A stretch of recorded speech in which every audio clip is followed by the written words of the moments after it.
everyone. Okay, thanks, Toyin. That was perfect, fantastic. Really like that. And you know what? I'll make a comment on your comment about the pricing strategy approach. An American company approach from a quality point of view. 100% agree with that. I think that's really key.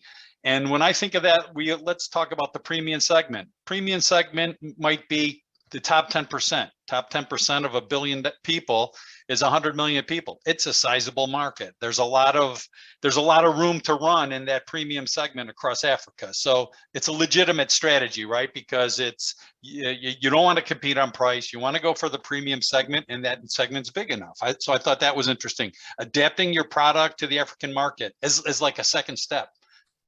That's a great point. That a successful company is going to have to enter the market, make their plan, of course, into the market, and then adopt and adapt and react as they go. So that's perfect that way. Let me ask you a question, and then I'll look at some of what we've got. In terms of, we work with we've got a lot of small and medium-sized exporters or businesses that are listening, right? What stage of company would you recommend is suited to approach the African market? Would it be somebody new to export? Would it be somebody who's already got an established business in the US and looking to grow? How would you look at that? Okay, for me, I think what really matters is the ability of the business owner to meet Africa where Africa is. Because across different segments and sizes of company, whether it's small, whether you're new to exporter, what I see on the African side is that there's a growing pool of Africans that also want to build a business around bringing in your products for you, right? So how do you meet them? Because, and making sure the match is appropriate. So if you're a big business, you want to engage with other big business thinkers on the continent. If you're a small business, right, you also want to match with, right? It's that match. So the opportunities is there for everybody, but I think how do we match the supply to the right demand signal is that there's a pool of people, let me just call them distributors, right? And the maturity and sophistication of distribution on the continent is across different levels. There's local distribution, there's massive, one thing, let me say this in final.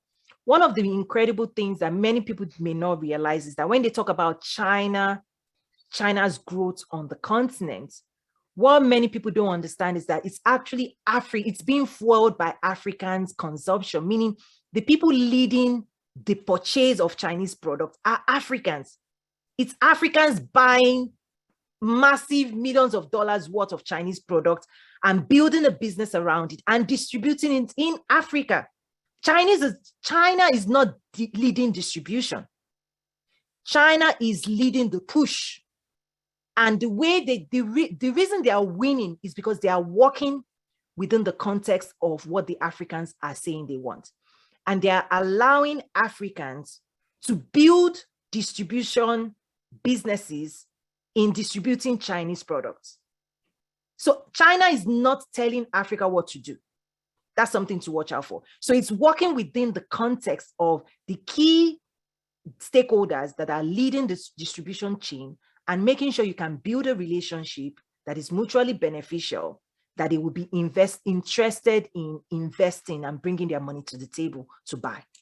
That's really interesting. Okay, so is this a way to look at it, that so distribution channels are important, right? To yes. Let's say any American Illinois exporter, and accessing and finding those distribution channels. So it's interesting that it seems like Chinese money is helping develop that channel. So that channel is emerging, it's developing, it's growing, and we can access that, right? Like exactly. The Chinese products have done the hard lifting, so to speak, right?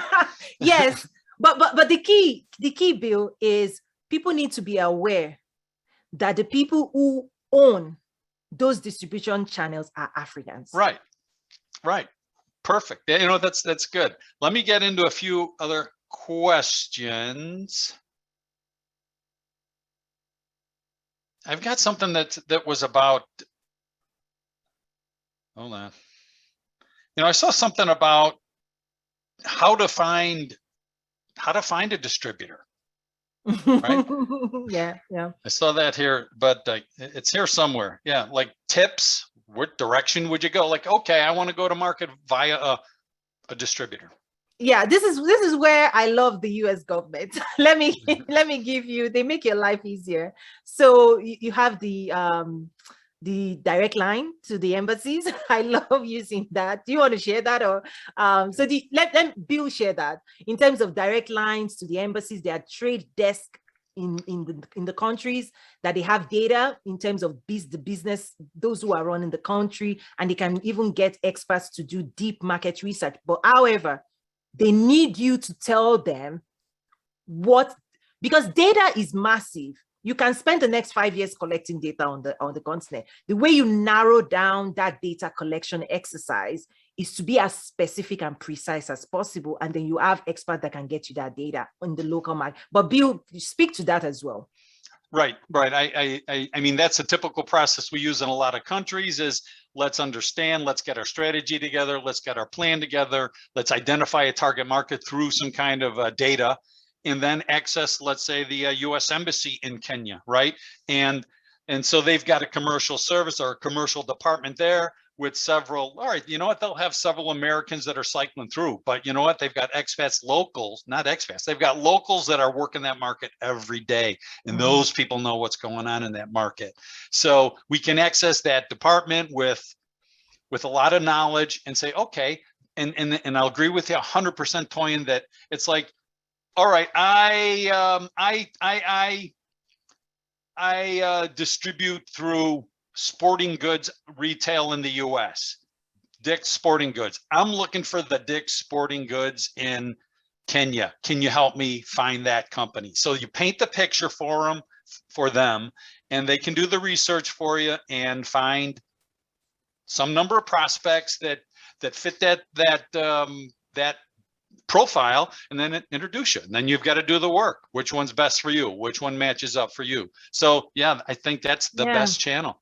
Right. And one thing to just watch out for culturally, like if you want to build trust quickly, is that before you get into the meeting, so usually they will also set up some meetings, preliminary discussion, to make sure that your presentation or your proposal is one that has already understood the pricing conversation. Because these the leaders in the market, they are very savvy.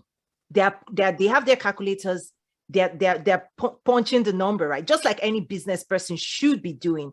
So they're coming into the meeting with this mindset of, is this conversation going to favor me? Right? They are coming into the meeting on behalf of their own business interest. So this is where I always try to say, political conversation is different. When you say, oh, help Africa, that's a Washington, D.C. conversation.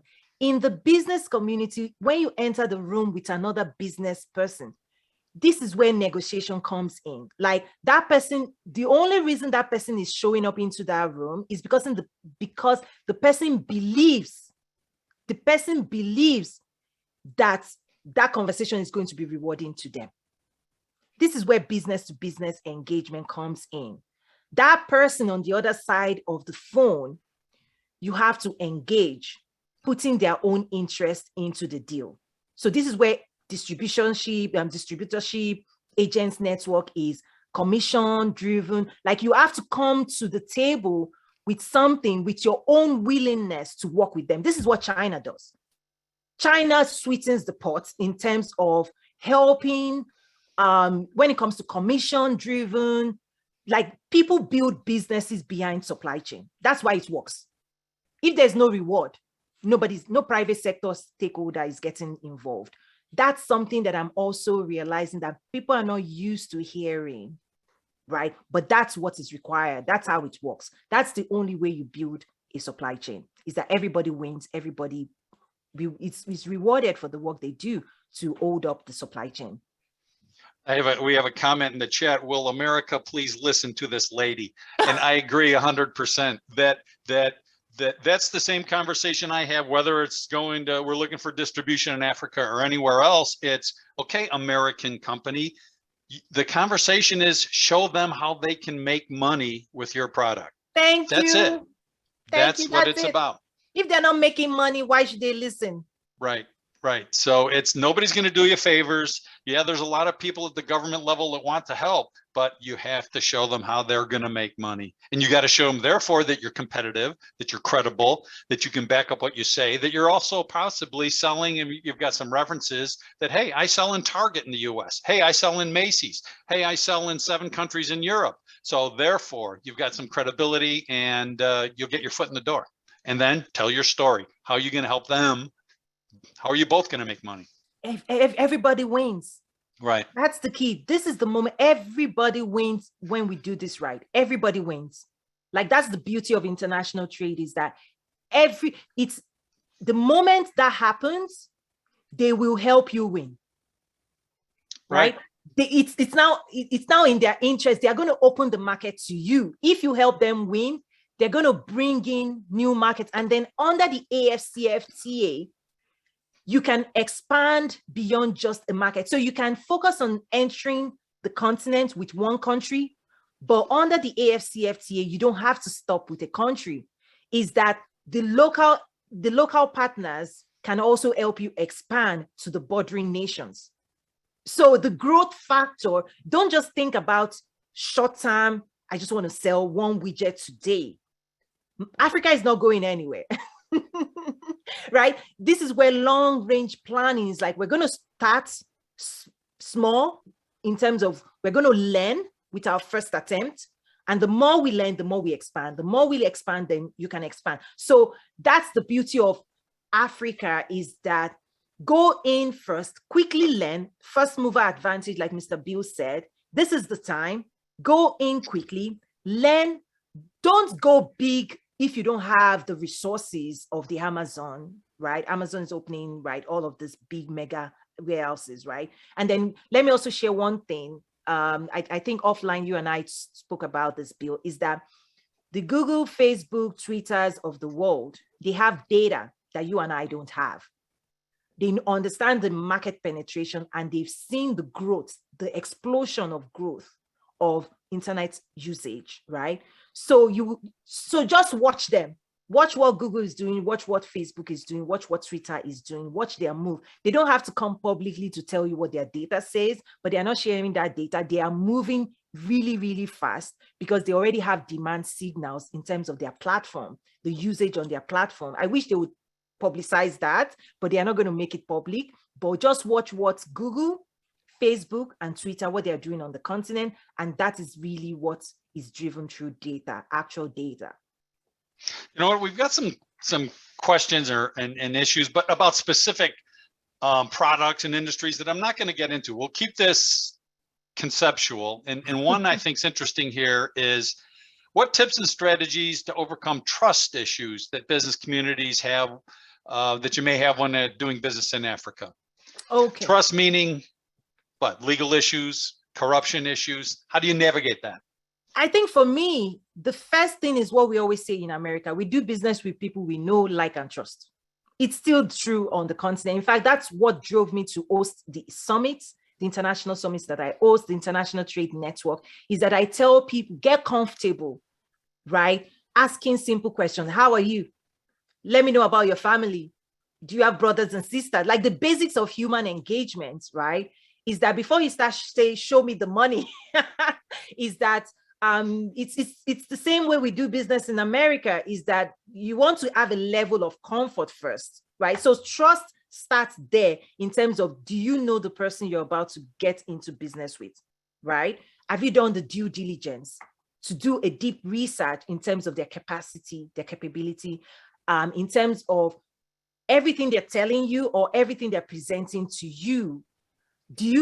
Have you done the deep research over the last 5 years to say, are they who they say they are? Because this is the dynamics of international business, because the believability of the story, but the due diligence that we all have to do right? And the US government also does some background checks, right? Before you start writing a check or sending something over, make sure you also have export insurance, right? Exim Bank. That's another thing to de-risk. So there are several things you want to do to de-risk the transaction, right? Export insurance, background checks, due diligence, and then just getting to know the people you're about to build a business with. It's not a touch and go. It's really humans, real humans on the other side with real human needs and perspective and all of those things. And if you're going to do business with anybody, right, even the same thing is true in China, is that you go out to dinner, you go out to lunch, you get these things, you see them, who they are, and then you have to decide, you know, if they're the type of people you want to be in business with. Like, it's still, that's the foundation of trust, is that trust drives business and people drive business as well. You know what? And yeah, we're just not talking Africa. It's do your due diligence, make it on a person-to-person level, and yeah, do your homework and de-risk. It's whether you're you're starting business in Africa or Chile or anywhere else. It's good process. Yes. Right. You know what? I think we'll wrap it up. That's it. We'll send, I'll send my contact information out. I'll send, along with that, I'll send Toyin's contact information out, and we'll go from there. It's been, I think, a great session today. Toyin, thanks for your help. Oh, thank you so much. Well thank you, done. everybody. And well, we'll see where we go with this. Good luck to everybody. Thanks for joining. Bye-bye. Thank you. Right. Bye-bye. Yes. Bye.